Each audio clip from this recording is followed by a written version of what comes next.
ejército alemán durante la Segunda Guerra Mundial. Pero cuando Schindler tomó conciencia de lo que estaba sucediendo con los judíos, este hombre cambia de actitud y hace todo lo posible por salvar el mayor número de vidas posibles de los judíos. La lista de Schindler es una película basada en hechos reales. Obtuvo 7 premios Oscar de la Academia. Y se dice que Schindler salvó a 1,100 judíos. De hecho, en esta película, al final de la película, los descendientes de aquellos judíos que él salvó le rinden un homenaje a este alemán que tenía una lista por otro judío y le salvó la vida. Pero la Biblia también habla de una lista que contiene nuestros nombres que están escritos en el libro de la vida eterna. De hecho, Dios habla en su palabra sobre una ciudad. Los que tenemos fe y creemos en las Escrituras, ya hemos visto con los ojos de la fe esta ciudad. La Biblia le llama la Nueva Jerusalén. Esa es una ciudad futura, real, verdadera.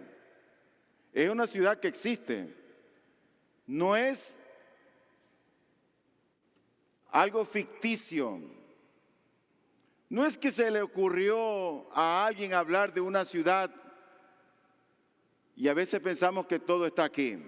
Esa es una ciudad existente.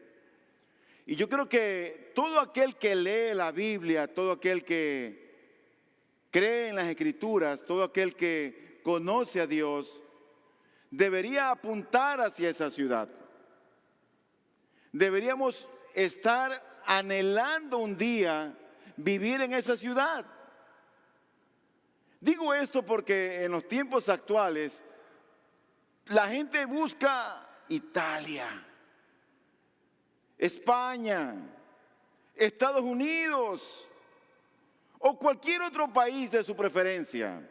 Ahora está de moda Canadá, pero poca gente está apuntando hacia esta ciudad que la Biblia habla, que es la Nueva Jerusalén.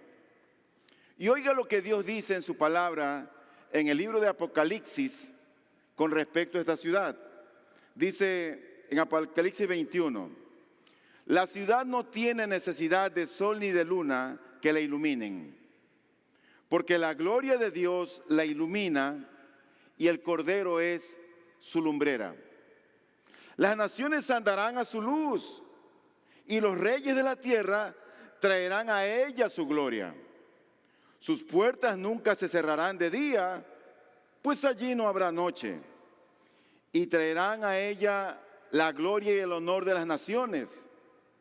Jamás entrará en ella nada inmundo, ni el que practica abominación y mentira, y oiga esto, sino solo aquellos cuyos nombres están escritos en el libro de la vida del Cordero. O sea que hay nombres escritos, hay una lista establecida de los que van a participar y a vivir y a estar disfrutando de esa ciudad.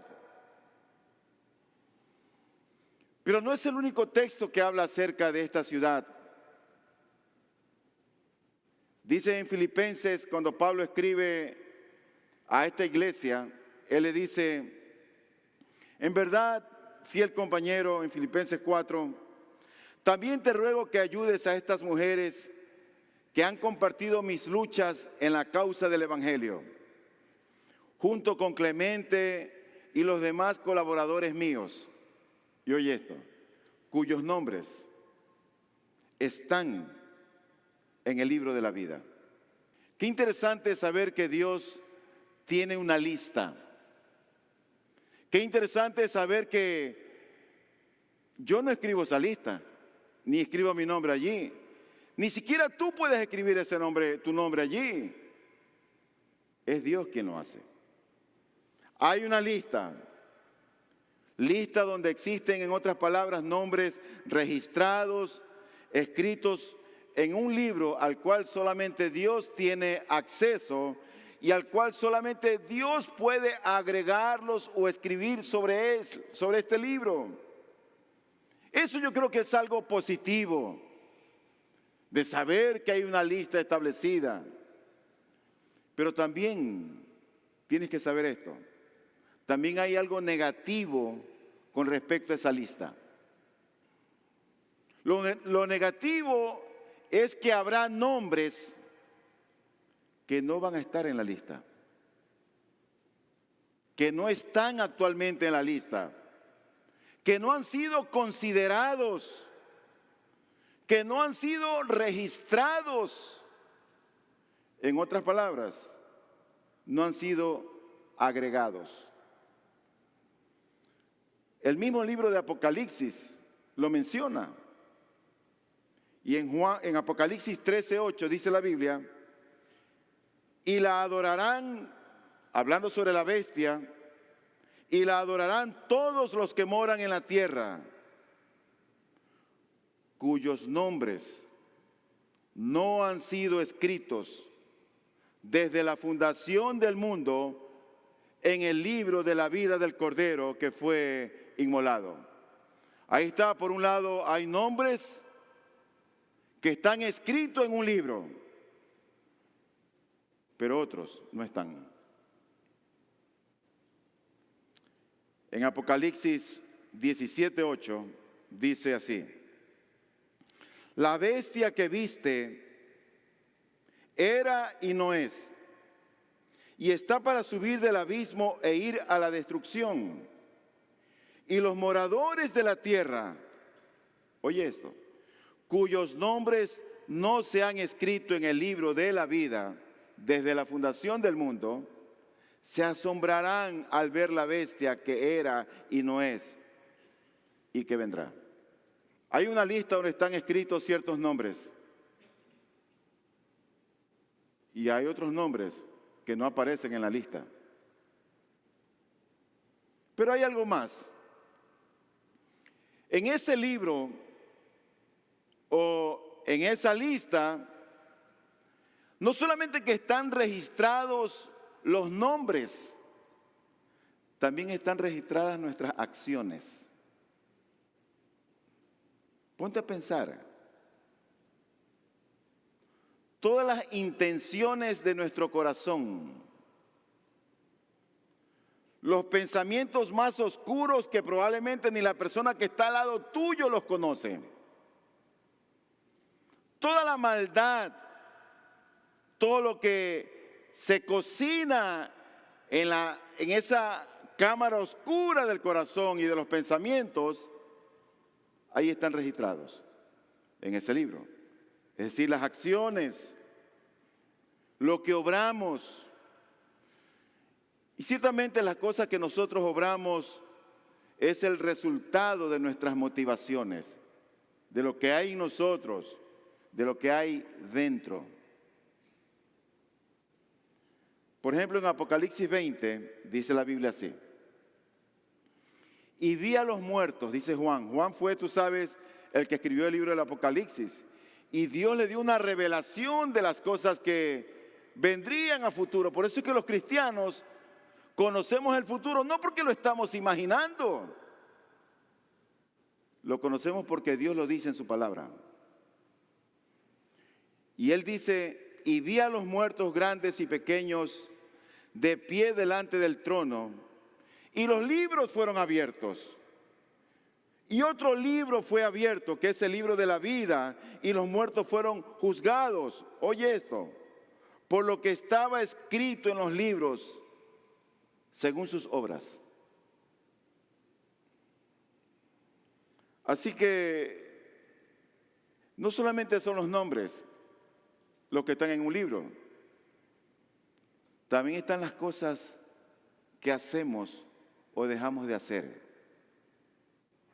Ponte a pensar. El título del sermón en esta mañana es Los mensajes.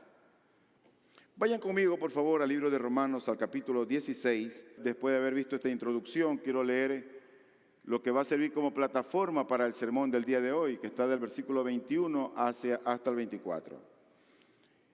Y dice la Escritura lo siguiente: Timoteo, mi colaborador, los saluda. Y también Lucio, Jasón y Sosípater, mis parientes. Yo, Tercio, que escribo esta carta, los saludo en el Señor. Gayo, hospedador mío y de toda la iglesia, los saluda. Erasto, el tesorero de la ciudad, los saluda, y el hermano Cuarto. La gracia de nuestro Señor Jesucristo sea con todos ustedes. Amén. El sermón del día de hoy está basado en 4 puntos. El primero que quiero ver con ustedes es que la Biblia nos habla de que el pueblo de Dios, los hijos del Señor, estamos unidos por su gloria y para su gloria. Y nosotros estamos ciertamente ya llegando al final de esta carta de Romanos, que nos ha tomado 16 meses estudiarla. Hemos visto más de 70 sermones y ya la estamos completando. Algunos consideran esta carta de Romanos como la médula de la teología. Es un libro central, importante en cuanto a instrucción y enseñanza para todo cristiano. ¿Y qué mejor forma del apóstol Pablo de terminar como lo hace en estos últimos versículos del capítulo 16? Sobre todo cuando en el versículo 27 él agrega una doxología. Esos versículos, Dios mediante, los estaremos revisando el próximo día domingo. Pero el versículo 27, él da una pequeña palabra de alabanza a Dios. Y él dice lo siguiente en este versículo, dice: al único y sabio Dios, por medio de Jesucristo, sea la gloria para siempre. Amén. Y en esta doxología, lo que el apóstol Pablo está haciendo es dar gracias a Dios por haberse manifestado a los hombres, por habernos, en otras palabras, salvado. Yo creo que lo más glorioso no es tener un título académico. Lo más glorioso no es de dónde tú vienes. Eso es como un invento de los hombres. Y cada cual, tú sabes, Dios se ríe viendo nuestra arrogancia. ¿Sabes qué es lo más importante para el hombre? Conocer a Dios. Saber que Cristo se ha revelado a nuestras almas. Porque cuando Él se revela a nosotros y tú conoces quién es Cristo, conoces a Dios. Y el resultado de conocer a Cristo es evidente en cualquier cristiano. Porque ahora anhela a Cristo. Ahora lo ama. Quiere conocerlo más. Ahora quiere servirle. Ahora sabe que ya el centro de esta vida no es Él, sino que sabe que el centro de su vida es Dios. Pablo aquí está agradeciendo, alabando a Dios por haberse revelado, por haber salvado a hombres y mujeres que antes eran enemigos de Dios, que desconocían todo de Dios. Y él expresa esta doxología. ¿Pero qué es la doxología? Bueno, la palabra doxología se deriva de dos palabras griegas. La una es doxa, que quiere decir gracia, y la otra es logos, que quiere decir, hablar o tratar, como un tratado. Por lo tanto, cuando nosotros hablamos de doxología, hablamos de decir una gloria o una alabanza a Dios. Nosotros alabamos a Dios cuando tú expresas lo que Él es. Y el hombre expresa a Dios lo que Él es porque lo conoce. Por eso es que podemos decir: Señor, tú eres misericordioso. Y tú eres bueno en gran manera. Y tú eres santo. Y eso no lo decimos porque son palabras repetitivas que están en nuestro corazón. Lo decimos porque conocemos a Dios.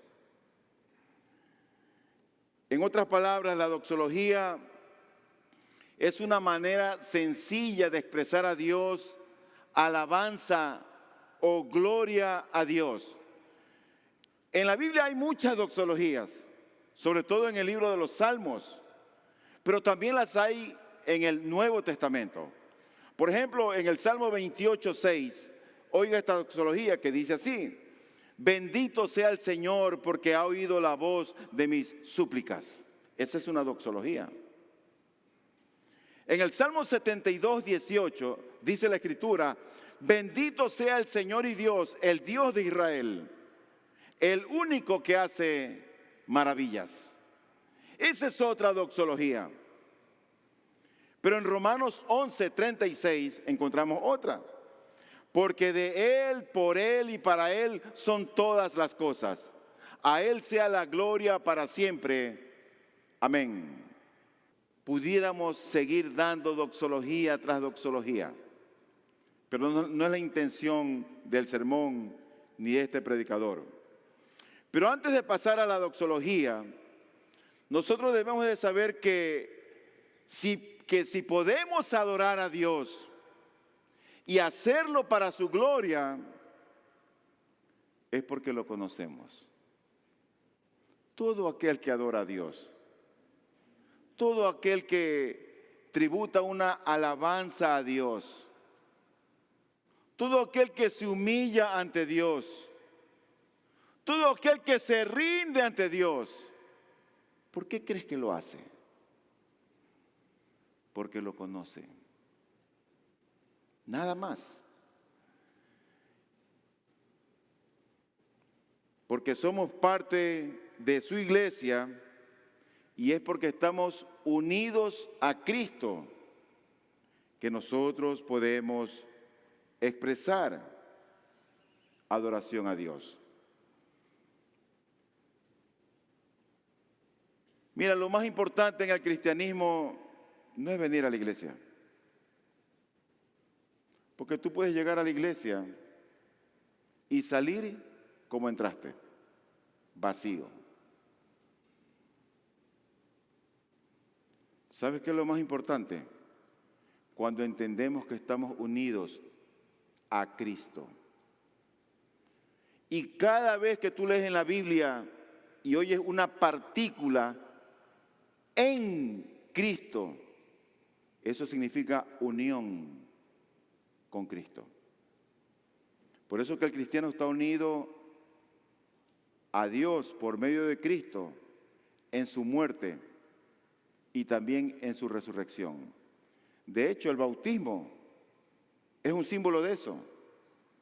Por eso nosotros no bautizamos a niños, porque la Biblia no habla de eso. Nosotros bautizamos creyentes. Aquel que ha entendido el Evangelio, aquel que entiende quién es Cristo. Nosotros no estamos para esparcir un poco de agua sobre la cabeza de un niño que no sabe nada. Porque la tradición no está por encima de la palabra de Dios, ni siquiera la iglesia está por encima de la palabra de Dios. Nosotros vamos a hacer lo que la Biblia dice. Y en Romanos capítulo 6, versículo 3, dice la Biblia: ¿o no sabéis que todos los que hemos sido bautizados en Cristo, en Cristo Jesús, unidos, hemos sido bautizados en su muerte. El mismo capítulo 6, versículo 11. Así también vosotros, consideraos muertos para el pecado, pero vivos para con Dios en Cristo Jesús. El mismo capítulo 6, versículo 23. Porque la paga del pecado es muerte, pero la dádiva, o sea, el regalo de Dios es vida eterna en Cristo Jesús, Señor nuestro. Eso es lo importante, el estar unidos a Cristo, estar en Cristo. Y más adelante, en el capítulo 8, versículo 1 y 2 del libro de Romanos, el apóstol Pablo escribe lo siguiente: porque por consiguiente no hay ahora condenación para los que están en Cristo Jesús. Qué precioso. No hay condenación. ¿Para quiénes? Es para los que están en Cristo Jesús. Los que no andan conforme a la carne, sino conforme al Espíritu. Porque la ley del Espíritu de vida en Cristo Jesús te ha libertado de la ley del pecado y de la muerte. Y en el versículo 5 del capítulo 12 dice la Escritura: así nosotros, que somos muchos, hablando de los dones, somos un cuerpo, un cuerpo en Cristo Jesús, e individualmente miembros los unos de los otros. Como iglesia, la iglesia está unida, o estamos unidos en Cristo. La iglesia está unida en el amor de Cristo, y es una unión que es por Cristo, quien se ha manifestado para la gloria de Dios. Ahora, todo aquel que ha sido salvado, nosotros entendemos que Dios nos salvó en Cristo y nos une y estaremos unidos en la gloria venidera. Y así lo hace saber Pablo cuando saluda a los hermanos que están en Roma. Y cuando manda los saludos de algunos que le están acompañando, que están con él, cuando él escribe esta carta para enviarla a la iglesia de Roma.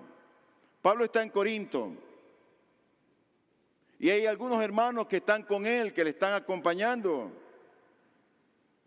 Él ya ha mandado saludos a varios hermanos que están allá en Roma. Ahora él se va a tomar un tiempo para que los hermanos que están con él también expresen su saludo. Y vamos a ver un poquito quiénes son los que estaban con Pablo. Dice el versículo número 21. Timoteo, mi colaborador, los saluda. Y también Lucio, Jasón y Sosípater, mis parientes. Aquí hay unos nombres que yo ya veo que casi no los pone la gente en el país. Pero hay muchos nombres que se pudieran escoger. Pero ¿quién era Timoteo? Bueno, Timoteo era un discípulo que venía de una ciudad que se llamaba Listra.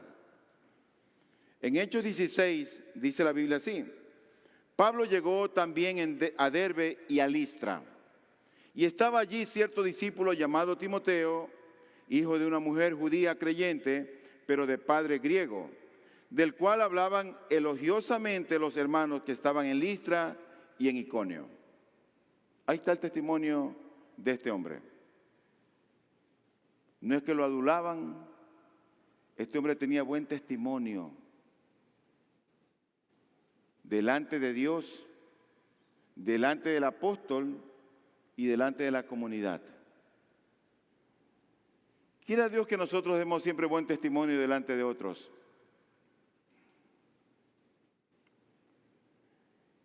Se dice que Timoteo fue convertido a Dios por medio del ministerio del apóstol Pablo, probablemente durante el primer viaje misionero de Pablo. Tanto así que en 1 Timoteo 1:2, por el hecho de haber sido bautizado, Pablo dice de él: a Timoteo, verdadero hijo en la fe. Y este hombre era un fiel colaborador del apóstol Pablo. Pablo estuvo desarrollando su ministerio y este joven hombre estuvo ahí al lado casi siempre con él. Cuando este hombre maduró en la fe, él llegó a ser un pastor en una iglesia en una ciudad llamada Éfeso, que me parece que ahora es parte de Turquía. Y yo me pongo a pensar todos estos nombres que están aquí en esta lista. No solamente que son mencionados los nombres, sino que la Biblia menciona algo de sus obras. Y Pablo lo recuerda. Y los honra. Escribiendo en este libro que ahora tenemos, que es la Biblia, para entender quiénes eran ellos. O sea que estos hombres no pasaron solamente por pasar. Son descritos por algo que hicieron, algo bueno. Pero luego la Biblia menciona a Lucio. Recuerden que Pablo estaba con otros hombres y dice: Timoteo, mi colaborador, los saluda, y también Lucio. Ahí está Lucio. ¿Quién era Lucio? Bueno, la palabra Lucio viene del latín, que significa nacido de día. Ese es el significado de Lucio. Y Lucio era un cristiano de esa ciudad llamada Cirene. Y era él maestro de la iglesia en Antioquía. Y dice la Biblia de él en Hechos 13:1: en la iglesia que estaba en Antioquía había profetas y maestros. Y ahí los menciona algunos: Bernabé, Simón llamado Níger, Lucio de Cirene.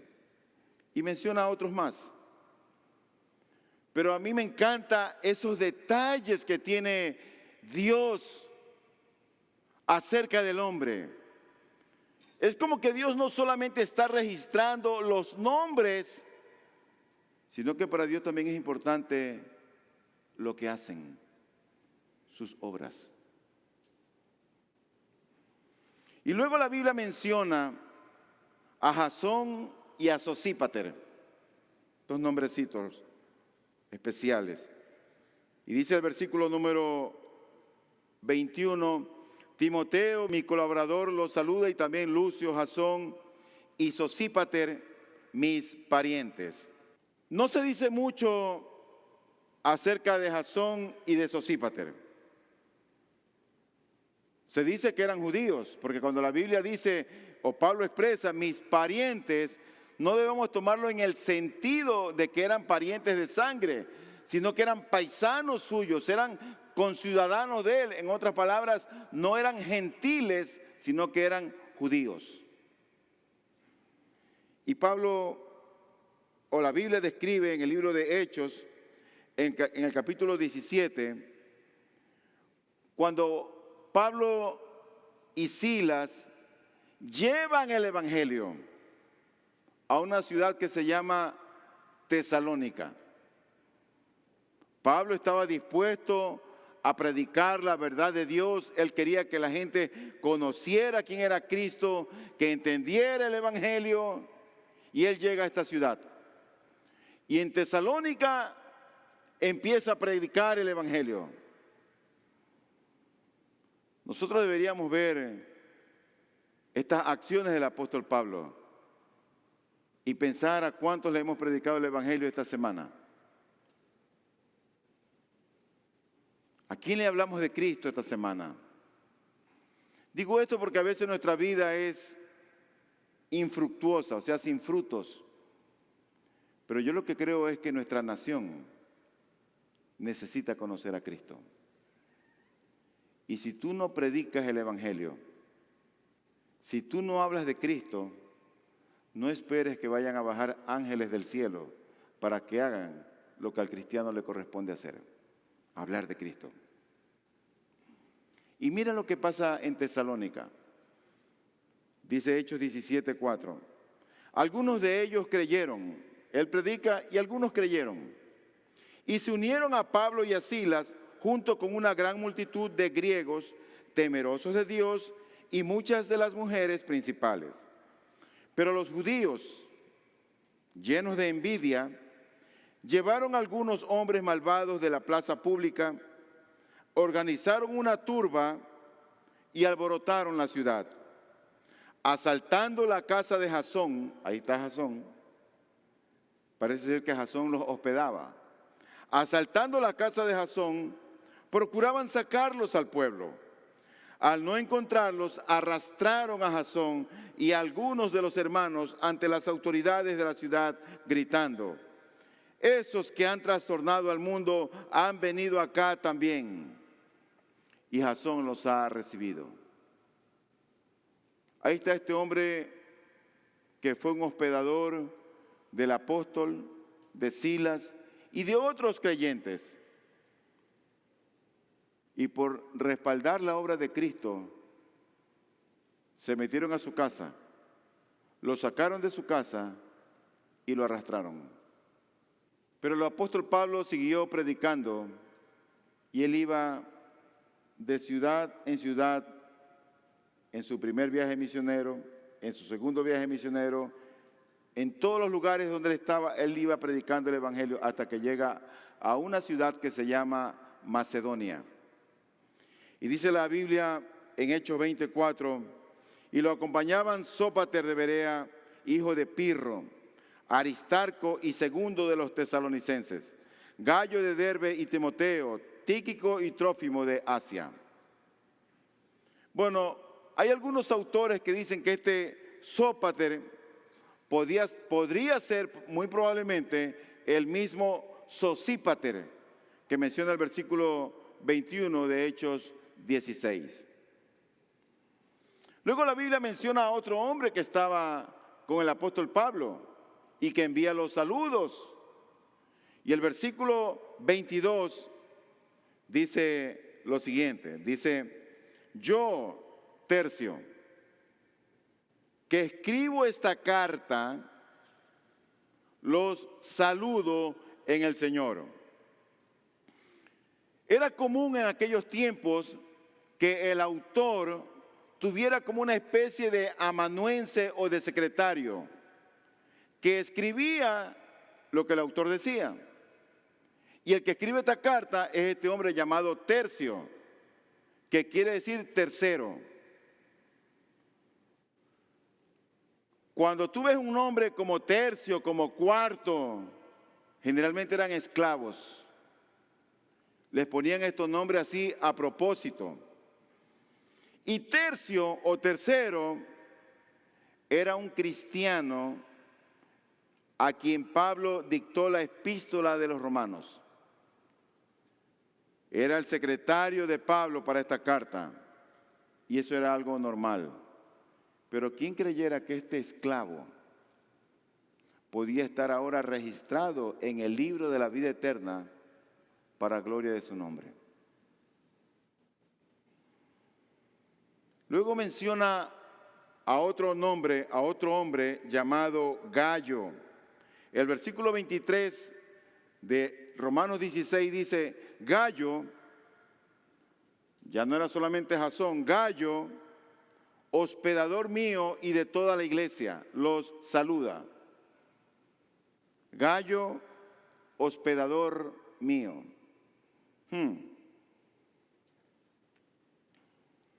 ¿Sabe cuál es una de las características de un cristiano?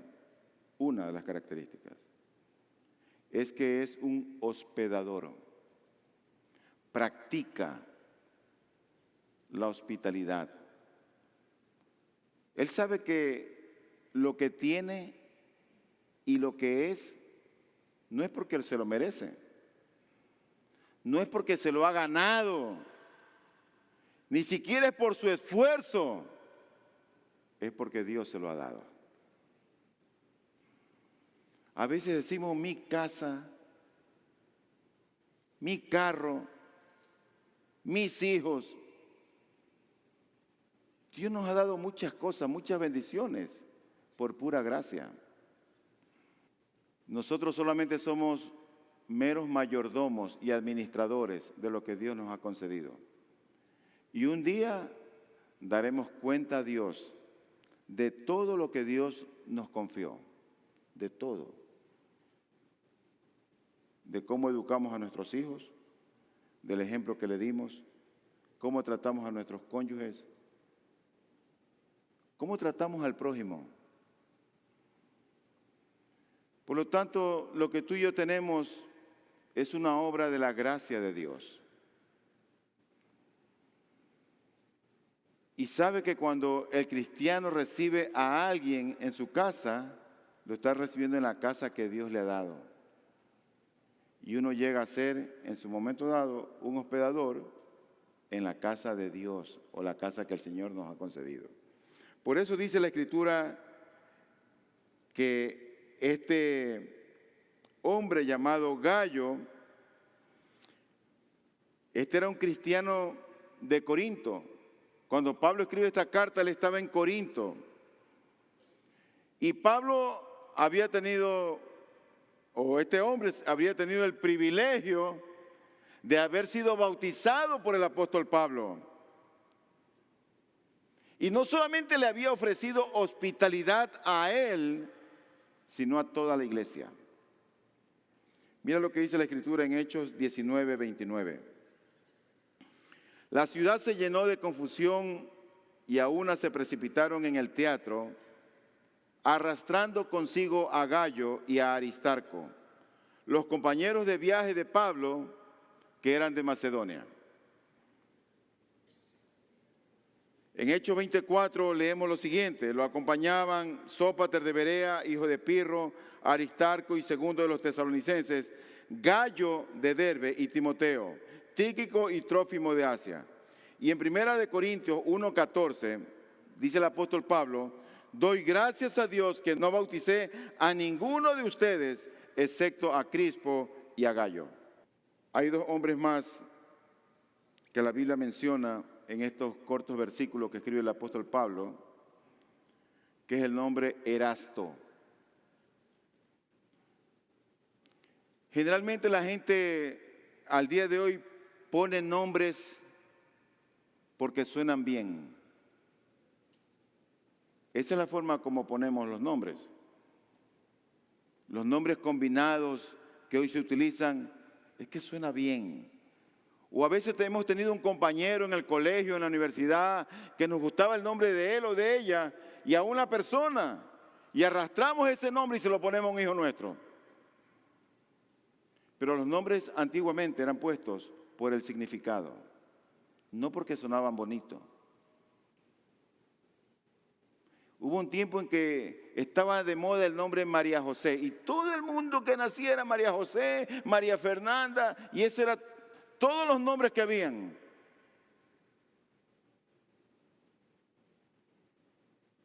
Hubo un artista español, y leí esta biografía, de que sacó una canción que se llamaba Noelia.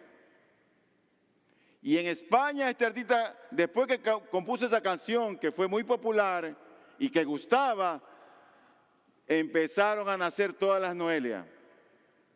Así es el hombre. Los nombres antiguamente tenían un significado. Y la Biblia menciona aquí a otro hombre que estaba con el apóstol Pablo. Y dice el versículo número 23. Dice: Gayo, hospedador mío, y de toda la iglesia los saluda. Y luego dice Erasto. ¿Qué nombre, no? Erasto, el tesorero de la ciudad, los saluda. Y luego dice y el hermano Cuarto, Erasto. ¿Sabe lo que significaba Erasto? Erasto significaba bien amado. Ese era el significado de este nombre, bien amado. Y este era un cristiano, amigo y colaborador del apóstol Pablo. Dice en Hechos 19:22, y habiendo enviado a Macedonia a 2 de sus ayudantes, Timoteo y Erasto, él se quedó en Asia por algún tiempo. Y es probablemente este Erasto que era el tesorero de la ciudad de Corinto. Dice en 2 Timoteo 4:20, Erasto se quedó en Corinto, pero a Trófimo lo dejé enfermo en Mileto. La vida triste de la humanidad, ¿no? Haciendo la obra de Dios, pero la gente también enfermando. Y eso no era una excepción para estos hombres que servían a Dios. Y luego menciona a Cuarto, que también estaba con el apóstol Pablo.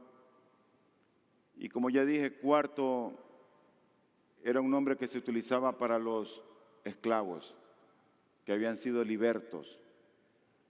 Y Cuarto era un cristiano miembro de la iglesia de Corinto. Con esto llego a mi tercera parte del sermón, mucho más corta, para ver quiénes son los que saludan y los que bendicen. Bueno, todos estos hermanos que estaban con el apóstol Pablo en Corinto, al momento de escribir la carta tercio o tercero, ellos expresan sus saludos. Y yo creo que como cristianos, todo el mundo o todo cristiano debe de tener o de disfrutar de esa comunión, de saludarse y de bendecir a otros. Eso es parte, yo diría, del ser nobles, del ser educados. Lo contrario a eso es ser antipático. Lo contrario a eso es estar aislado o creerse más de lo que es. Eso es lo contrario. Pero la mayoría de los manuscritos antiguos ocurre que no contienen este versículo. El versículo 24. No lo contienen. Pero yo creo que es una buena forma, si los manuscritos no lo tienen, lo tenemos en la Biblia. El saludar, yo creo que es una buena forma de desear la bendición de nuestros hermanos. Y no solamente en los tiempos de bonanza, no solamente en los tiempos de riqueza, de prosperidad, de felicidad, sino también saludarlos en los tiempos de zozobra, de necesidad, de tribulación, de dificultad, de enfermedad, de aflicciones. El tener siempre presente la gracia del Señor, yo creo que es un buen ejercicio para dar la gloria a Dios en todo momento. Y quiero terminar con unas palabras de aplicación, algo muy corto. Y la primera aplicación que tengo es lo siguiente. Me gustaría que tú recuerdes cómo empecé el sermón. Recuerda que hay una lista. Y cuando Pablo escribe esta carta, él se acuerda de hermanos que están allá en Roma y menciona uno a uno. Pero luego menciona a los que están con él y menciona allí otra pequeña lista. Estos nombres fueron escritos allí por algo que hicieron en el reino de Dios. Dios los toma en cuenta. Unos fueron hospedadores, otros escribieron, otros lo ayudaron en su viaje, pero todos de alguna manera contribuyeron al engrandecimiento del reino de Dios. Eso me llama la atención de estos nombres que tal vez no son muy atractivos, pero nombres a los cuales Dios no olvidó. La segunda aplicación es que la Biblia describe de hombres que hicieron el bien, pero también la Biblia describe a hombres y mujeres que hicieron el mal. Ahí están los unos y los otros. Por lo tanto, en esta vida, asegúrate de obrar bien. Asegúrate de hacer el bien para la gloria del Señor, no para tu jactancia. Ahora, eso no significa que si tú obras bien, Dios te va a inscribir en el libro de la vida eterna. Ah, no es que fulanito. No. Porque la salvación no es por obras. ¿Sabes cómo es la salvación? Por la fe en Jesucristo. Las obras, dice la Biblia, son como trapos de inmundicia para Dios. Dios justifica al hombre por la fe en Cristo. Por lo tanto, si tú conoces a Cristo, asegúrate de obrar bien. Porque de pronto solamente tú vienes a la iglesia, pero no estás contribuyendo en nada para el reino de Dios. Es más, a veces hay algunos que son un estorbo. Hay algunos que solamente critican y murmuran. Ni hacen ni dejan hacer. Dios nos libre de aquellos. Más bien, esfuérzate. Porque antes de obrar bien, ¿sabes lo que tenemos que hacer? Creer en Cristo. Eso es primero. Porque Dios no salva por buenas obras, sino por solamente creer en Él. Oro a Dios que en verdad tu nombre esté escrito en el libro de la vida eterna. Yo estoy segurísimo que mi nombre está allí. No por lo que yo hice, ni siquiera por lo que hago, sino por lo que mi Señor hizo por mí. Por mi fe en Cristo. Oro a Dios que Dios el Padre revele a Cristo a tu corazón si aún no lo conoces. Oro a Dios que niños, jóvenes, viejos, hombres, mujeres, profesionales o amas de casa, Dios revele a Jesucristo como Señor y Salvador de sus vidas. Porque ese es el regalo más grande y más glorioso. Y esa es la única garantía de que tú puedas estar en esa nueva Jerusalén que habla la Escritura. Vamos a orar.